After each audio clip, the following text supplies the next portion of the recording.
This is United Kingdom. This is Albania. And this is Corfu Channel. On the 22nd of October 1946, 2 British cruisers and 2 warships entered the Corfu Channel. One of United Kingdom's warships, namely HMS Saumarez, struck a mine and was gravely damaged. The other warship, namely HMS Volage, was sent to assist Saumarez. While towing her, Volage struck another mine, causing serious damage. 45 British officers and sailors lost their lives, and 42 others were wounded.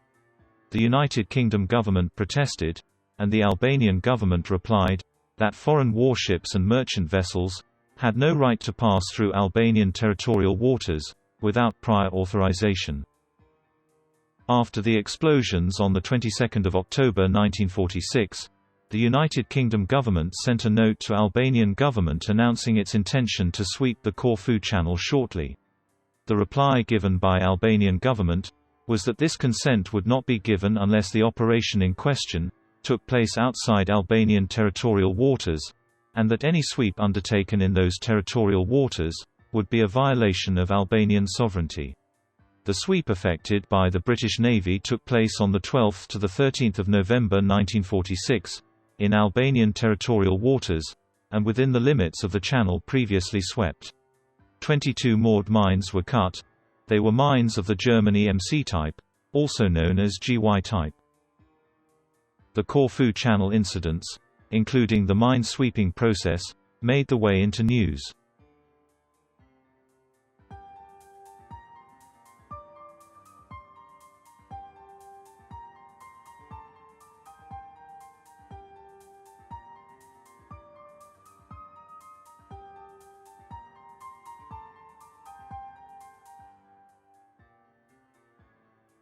Holding that the responsibility of the Albanian government was involved, the United Kingdom government, following upon diplomatic correspondence with Albania, submitted the matter to the United Nations Security Council.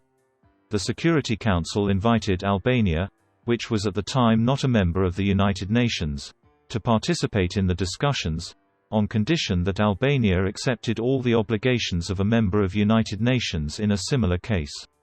Albania accepted and, on 9 April 1947, the Security Council adopted a resolution recommending the 2 states to immediately refer the dispute to the International Court of Justice, in accordance with the court's statute.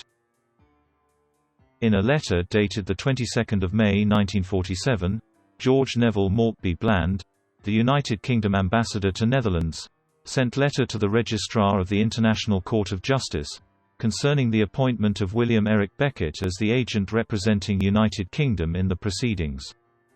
In a letter dated 13 May 1947, William Eric Beckett addressed the application of the United Kingdom government against the Albanian government. The 2 letters then instituted proceedings of Corfu Channel case. The list of judges for this case were Judge Badawi Pasha, Judge Winiarski, Judge Emisia as judge ad hoc replacing the previous one, Judge Daxner, Judge De Vischer, Judge Hackworth, Judge Klastad, Judge Hsu Mo, Judge Fabula, Judge Reed, Judge Guerrero also acting as president, Judge Azevedo, Judge Bazdavant also acting as vice president, Judge Alvarez, Judge Zoricic, Judge Krylov, and the last one, Judge McNair. On 31 July 1947, the court made the order to fix the time limits for presentation of United Kingdom's memorial and Albanian counter-memorial. On 30 September 1947, the United Kingdom submitted its memorial for the proceedings. In its memorial, one of legal principles invoked by United Kingdom was the principle of innocent passage. In United Nations Convention on the Law of the Sea, it is ruled in Part 2, Section 3, from subsection A to C, from Article 17 to 32. In simple explanation, innocent passage is a legal principle allowing a vessel of a state to pass through the territorial waters of another state, so long as it is not prejudicial to the peace, good order, or security of that another state. In a preceding stage, where Albanian counter-memorial had not been submitted. On 1 December 1947, Albania submitted its preliminary objection on the ground of inadmissibility. Albania requested the court, firstly, to place on record that in accepting the Security Council's recommendation, Albania had only undertaken to submit the dispute to the court, in accordance with the provisions of the court statute, and secondly, to give judgment that United Kingdom's application was inadmissible, because it contravened the Articles 40 and 36 of the court statute. On 10 December 1947, the court made the order to fix the time limit for presentation of United Kingdom's written statement of its observations and submissions on Albanian preliminary objection.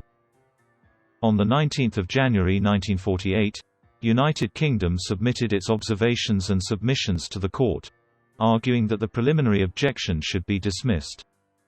From 26 February to 5 March 1948, the oral proceeding was held concerning the preliminary objection.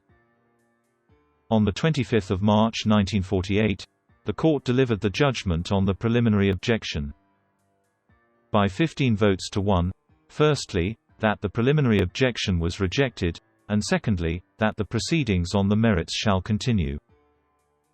On the same date of 25 March 1948, United Kingdom, represented by its agent William Beckett, and Albania, represented by its agent Karaman Ili, concluded special agreement. The special agreement included the questions for the court to deliver judgment on.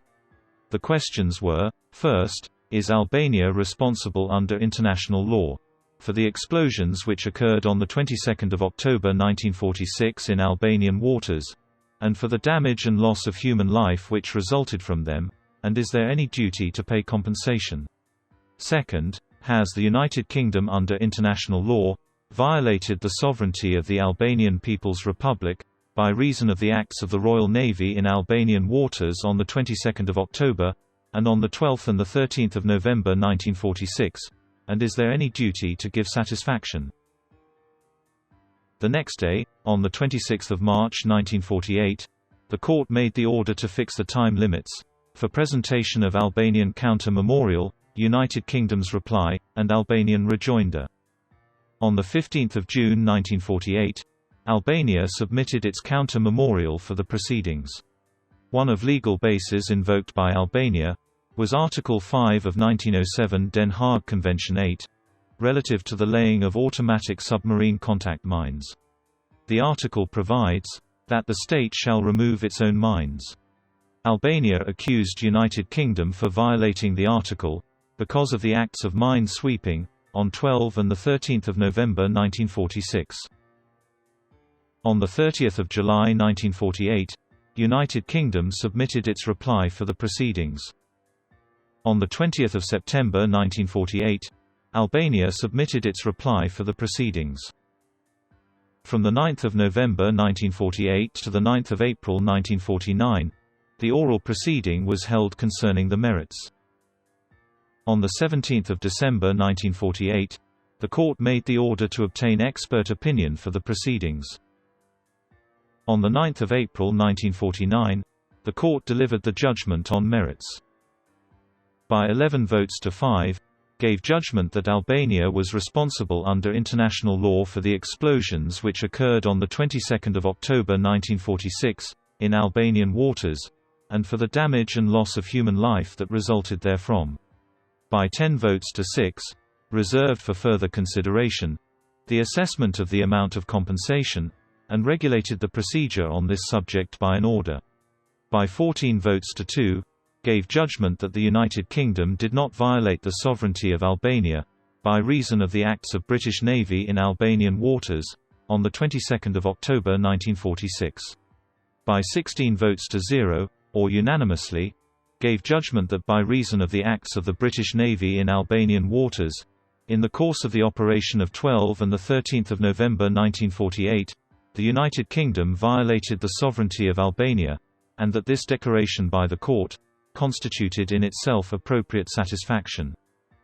On 9 April 1949, the court made the order to fix the time limits, first, for Albania to submit observations on the amount of compensation, second, for United Kingdom to submit its reply to Albanian observations, and third, for Albania to submit the reply to United Kingdom's reply. On 24 June 1949, the court made the order to extend the time limits for the observations, and the subsequent replies concerning compensation. On 29 June 1949, Albanian agent, Bahar Shtuthler, sent letter to the registrar of the court, stating that according to the special agreement, the court should only decide whether Albania was obliged or not to pay the compensation, and that the special agreement doesn't provide the court any right to decide the amount of the compensation. On 28 July 1949, United Kingdom submitted its observations concerning the compensation. United Kingdom asked for £700,087 on Saumarez, £93,812 on Volage, and £50,048 on deaths and injuries of its naval personnel. In total, United Kingdom asked for £843,947 of compensation. On 17 November 1949, the oral proceeding was held concerning the compensation. On 19 November 1949, the court made the order to obtain expert opinion on the compensation. On 15 December 1949, the court, composed of only 14 judges, delivered the judgment on compensation. By 12 votes to 2, gave judgment in favor of United Kingdom's claim, and fixed the amount of compensation at £843,947.